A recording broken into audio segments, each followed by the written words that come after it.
فاجأ الرئيس جمال عبد الناصر منطقة غزة بزيارة ملأت القلوب أملا وعزة. وصل الرئيس إلى مطار العريش أصحابه اللواء عبد الحكيم عامر والشيخ أحمد حسن الباقوري والصاغ صلاح سالم وكبار ضباط الجيش لتفقد الخطوط الأمامية للجيش المصري.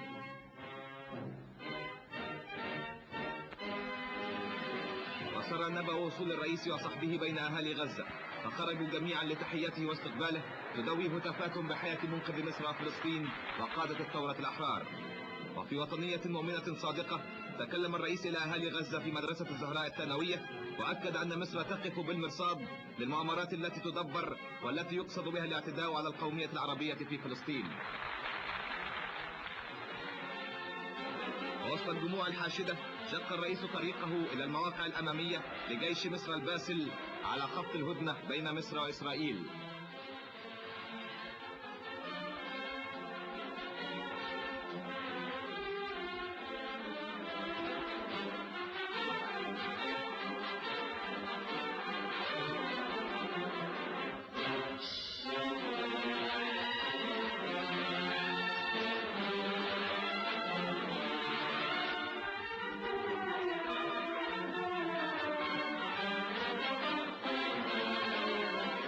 الرئيس إلى جنود مصر يسألهم ويستفسر عن أحوالهم ويهدي إليهم نصائحه وتوجيهاته،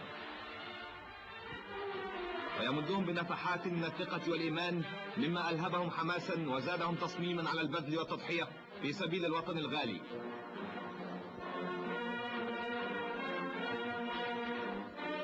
وزار الرئيس وصحبه جميع الوحدات الموجودة في الخطوط الأمامية.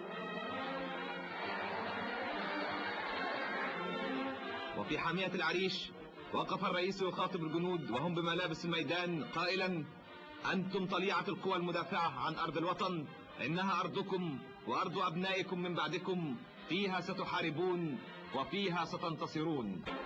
وحين وصل الرئيس إلى مدينة العريش وجد كل أهلها في استقباله يحيون فيه العزة التي عادت والمجد الذي يتحقق.